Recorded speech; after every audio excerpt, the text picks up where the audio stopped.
Всем привет, с вами Виктория Аню. В этом видео у нас товары с площадки Wildberries. По традиции в начале видео короткое слайд-шоу, в котором представлены фотографии именно тех товаров, о которых пойдет речь в данном обзоре. А, Некоторые товары я протестирую. Если вдруг вас что-то заинтересовало, оставайтесь со мной, и я желаю вам приятного просмотра. Начать я хочу с гидрофобного защитного крема для кожи объемом 100 мл. Сервалин Протект от Армакон предназначен для защиты кожи при работе с водными растворами кислот, солей, щелочей, известью, цементом, удобрениями, ну и другими водорастворимыми рабочими материалами и веществами. Также, если у вас, к примеру, есть аллергия на резиновые перчатки или перчатки из полимерных материалов, данный крем также защитит вашу кожу рук. В составе крема есть инактиваторы, которые блокируют вредное воздействие солей, тяжелых металлов и химических раздражителей. Тут вот я на один пальчик наношу крем для того, чтобы провести такой небольшой эксперимент. По заявлению производителя, данный крем образует на поверхности газопроницаемый защитный барьер высокой прочности, который, собственно, и препятствует проникновению вот этих вот вредных веществ и раздражителей. Примерно через 5 минут крем полностью впитался, я не чувствую никакой ни липкости, ни жирности. Ну вот и решила проверить, ну то есть эксперимент провести именно с гель-лаком. Конечно, вам этого делать не нужно, вот, но я покажу, что получится. Да, вот наношу на 2 пальчика. Напомню, что крем я наносила только на один из них. После полимеризации гель-лака на поверхности образовался дисперсионный слой. При помощи обезжиривателя удаляю этот липкий слой с гель-лака. Теперь пробую удалить заполимеризованный гель-лак с 2 пальчиков. На пальчике, там, где не было крема, это сделать сложно. Ну, то есть мне пришлось вот прям корябать очень сильно. При этом, да, я смогла удалить гель-лак, но вот, знаете, в складочке пигмент все-таки забился. Ну да ладно. А вот на пальчике, там, где был крем, мне буквально, вот я, знаете, так вот поддела заполимеризованный гель-лак, и вот он прям пленочкой и отошел. Ну, то есть вот как-то так. Вы, конечно, можете сказать, что любой жирный крем точно так же сработает, но я хочу заметить то, что тут вот, знаете, на руках нет никакого жирного, ну вот нет ощущения того, что у вас на руках нанесен какой-то крем. До этого я использовала другой подобный крем, который так и назывался «Жидкие перчатки». Но вы знаете, от него у меня почему-то вот очень сильно сохли руки. На момент озвучивания этим кремом я уже пользуюсь больше недели и полностью им осталась довольна.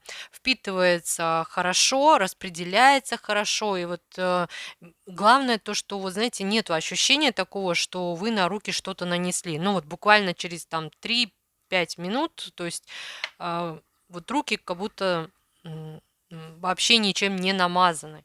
И работать удобно, и так как я очень часто что-то делаю без перчаток, для меня это прям очень хорошая защита кожи рук.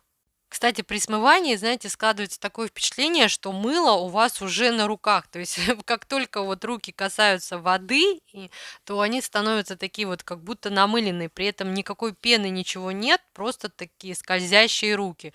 Но как только они высохли, все, то есть тут как будто вот абсолютно голые пальчики. Следующий товар – это лак для стемпинга от компании Leslie объемом 10 мл. На стеклянном флаконе есть вся необходимая информация, меры предосторожности, состав, дата выпуска, сроки годности. Ну, на самом деле, вот сколько у меня есть лаков для стемпинга, я их неоднократно уже разбавляла, и сроки годности там уже давным-давно вышли, но тем не менее они все рабочие. Вот мне очень понравилась короткая плоская кисточка. Набирает именно нужное количество материала для того, чтобы отпечатать рисунок. Ну вот в работе мне она очень понравилась. В принципе, уже на кисточке было видно то, что у данного лака для стемпинга превосходная пигментация. Тем не менее, давайте посмотрим, как с ним работается в стемпинге. Заметьте, я не тороплюсь, спокойно убрала ненужные элементы со штампа при помощи скотча и отпечатываю рисунки со штампа уже на типс. В общем, с данным лаком для стемпинга можно работать абсолютно без спешки. Единственный момент, на самом деле, я заказывала цвет под номером 09, а мне привезли, как вы сами видите, 94. Ну, ничего страшного, конечно же, но тем не менее осадочек остался.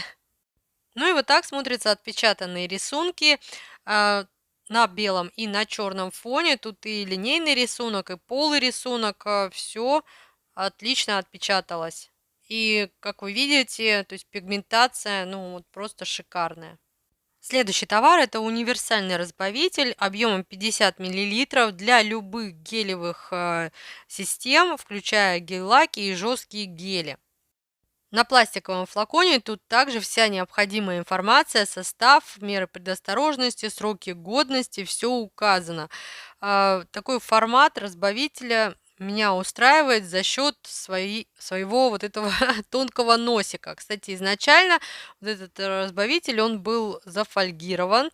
И вот тут есть еще вот одна такая раскручивающаяся крышка, она как раз-таки открывает вот этот тонкий носик. За счет этого тонкого носика удобно по капельке добавлять разбавитель во флаконы. Кто меня давно смотрит, знает, что я уже какие только разбавители не тестировала. Тут меня опять попросили показать, чем я разбавляю лаки для стемпинга. Вот показываю вот то, что у меня на сегодняшний момент есть. Вот эти вот флакончики, это все разбавители. Какие-то разбавители только для, ну вот я использую только для лаков для стемпинга. Есть также разбавители вот для гелевых систем. И то, что там написано вот именно для гель-лаков, ну вот я ими разбавляла и лаки для стемпинга, и все отлично, все замечательно. Ничего, ни один лак для стемпинга не испортился. Но вот именно гелевые материалы я уже разбавляю, если это, конечно, нужно, именно теми средствами, которые предназначены именно для разбавления гелевых систем. Вот этот вот, ну, такой маленькая такая канистра, это все разбавитель для лаков, ну, обычных лаков, либо лаков для стемпинга, которые сохнут на воздухе. Просто вот с такой вот канистрочки я переливаю это все в другие емкости, у которых тонкий носик. У разных производителей я посмотрела, указаны разные составы, но они все работают, и тут, знаете, плюс-минус одинаково. Единственное, это вот средство это разбавитель лаков для стемпинга от компании Dance Legend. Вот это средство, оно заметно отличается от остальных. И вот если говорить про разбавление лаков для стемпинга, вот присмотритесь к этому средству. На канале есть видео прям с тестированием.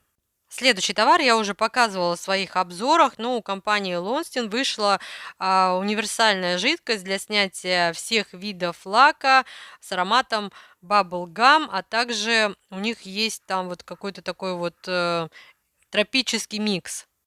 Напомню, что данное средство без ацетона и подходит для снятия обычного лака, гель-лака, биогеля, акрила, типс и также для очищения стемпинг-пластин.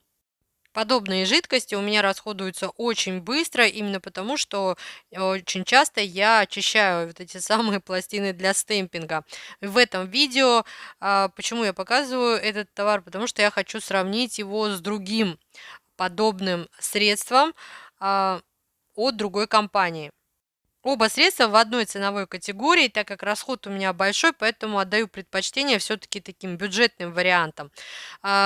Второй вариант это вот от компании Калима, также средства для снятия там, различных гелевых материалов. Единственное, тут уже средства с ацетоном. Тут я показываю их старую бутылочку, но у них обновился состав, обновилась вот эта вот этикетка, просто не зеленого цвета она стала, а такого оранжевого. Этот товар я показываю впервые, поэтому немного поподробнее. Это значит эффективное средство для снятия гель-лака. Тут у нас объем литр, но у продавца это средство представлено в разных объемах. Изменения в составе, которые произошли, это добавили масла, витаминные всякие комплексы, а ацетон остался в составе, за что на самом деле от меня большое спасибо. Данное средство я уже неоднократно использовала для снятия гелевых типс, они отлично с этим справляются. Тут вот изначально флакон зафольгирован, и тут вот на старой бутылочке я показываю, каким образом я открываю. Просто такую маленькую дырочку делаю для того, чтобы удобнее было переливать с этой большой тары в тару поменьше. Тут на пластину для стемпинга я размазываю черный лак для стемпинга. Даю высохнуть, так вот хорошенько, вот как вы сами видите, ничего не отпечатывается. Беру два ватных диска, одну часть пластины я очищу жидкостью без ацетона, другую часть пластины очищу жидкостью с ацетоном. Эту часть видео я специально не монтирую, чтобы вы сами видели, какое из средств быстрее справляется со своей задачей.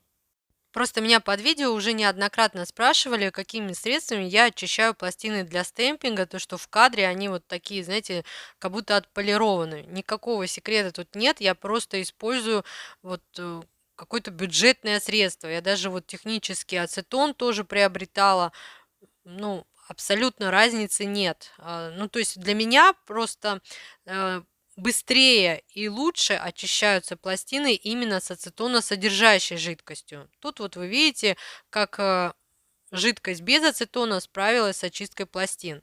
При этом стоит отметить, что вот средство с ацетоном от компании Калима с очень такой вот, ну, более-менее приятной отдушкой. И, конечно же, за счет ацетона оно намного быстрее растворяет вот этот вот лак для стемпинга. То есть и очищать пластину, ну, намного быстрее и легче. Тем не менее, оба средства со своей задачей справляются. Просто смотрите на момент заказа, какое из этих средств дешевле. Вот сейчас вы видите, да, вот в кадре пластину, и сейчас я вам покажу ее под другим углом, и вы посмотрите то, что и обе части, в принципе, с разводами, да, то есть вот это вот все испарилось средство, и одно, и второе, и на пластине остались разводы. Просто я беру чистый ватный диск и прохожусь по пластине. Вот таким образом я их полирую и уже выставляю в кадр. Именно поэтому вот они у меня такие чистенькие в кадре. Следующие три товара – это пластины для стемпинга. Первая пластина от Art A под названием «Дракон». Тут у нас пластина 6 на 12 сантиметров. На подложке есть защитная пленка, она такого прозрачного цвета, поэтому обязательно не забудьте ее снять перед применением. Ну и, конечно же, тут вот у нас глаз дракона, просто шикарнейший. Всеразличные такие вот принты рептилий. Есть также отдельно дракончики, ну и там летающие маленькие дракончики, такие вот когти.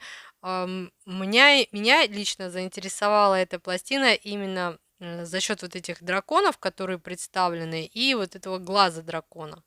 Конечно, много что есть у меня на пластинах для стемпинга, но вот таких вот драконов не было. Тут вот есть еще девушка, не знаю, на Дейнерис бурерожденную не похожа. И зачем она тут, тоже не совсем поняла, но тем не менее она тут тоже есть. Кстати, демо-лист к этой пластине прилагался. Следующая пластина от Peak Nail. Тут также пластина 6 на 12 сантиметров, на подложке защитная синяя пленка и также прилагается демо-лист. Данная пластина под номером 51, и на ней представлена такая восточная тема. Меня прям покорил, вот знаете, вот дракон, который на этой пластине есть. Ну вот он просто шикарнейший. Ну, тут, конечно же, есть всеразличные еще интересные элементы, там птички, здания, вот эти вот фонарики. Есть также такой вот котенок, который вот с лапкой, да, вот тоже интересные журавлики. В общем, мне показалась эта пластина интересной. Кстати, на ней есть еще надписи на русском языке: душа, весна, огонь, любовь. В общем, богатая, там солнце. В общем, посмотрим мы с вами. В этом видео я тестировать пластины для стемпинга не буду. Буду для каждой пластины, ну, во всяком случае, планирую для каждой пластины сделать отдельное видео с вариантами дизайнов. Ну и еще одна, на мой взгляд, интересная пластина от Swanky Stamping под номером 093. Как я понимаю, это не новинка, но мимо этой пластины я не смогла пройти. Также пластина на подложке размером 6 на 12 сантиметров приходит с защитной синей пленкой. На фото продавца указано, что демо-лист прилагается, но мне эта пластина пришла без демо-листа. Для меня это не принципиально. Мне самое главное, это чтобы рисунки нравились. Следующий товар также от Art A Nail, и тут зеркальный песок, набор для дизайна ногтей. Мне было очень интересно, что же это за зеркальный песок. К тому же на фото продавца это прям выглядело, ну вот прям очень-очень эффектно. В набор входит 4 баночки с очень мелкими блестками. Наполнение вы сейчас видите на своих экранах. На первый взгляд все блестки в баночках выглядят плюс-минус одинаково, но на самом деле у них абсолютно разный вот этот вот перелив в зависимости от того, на какую подложку вы наносите эти самые блестки. Так как блестки сами прозрачные, конечно же, прозрачный типс они не перекрывают, они просто вот придают этому типсу такое вот, знаете, ну, сияние, свечение, вот эти вот переливы. То есть эти блестки в зависимости от фона будут по-разному смотреться. Устанавливала блестки я на липкий слой базы. Они настолько мелкие, что они очень хорошо ложатся, объема особого не придают. То есть вот немножко пальчиком прижала, и в принципе поверхность, знаете, такая гладкая. То есть расход минимальный, надолго хватит. Мне кажется, что вот эти вот мелкие блестки это мелко нарезанное битое стекло. Ну, во всяком случае, переливы очень похожи на вот именно эффект битого стекла. Тут вот я показываю, что на донышко каждой баночки я закрепила прозрачные типсы с выкладкой каждого вот этого зеркального песочка для того, чтобы не запутаться. Так вот я взяла баночку и сразу посмотрела, в какой из них песочек с каким вот этим вот сиянием, с каким переливом.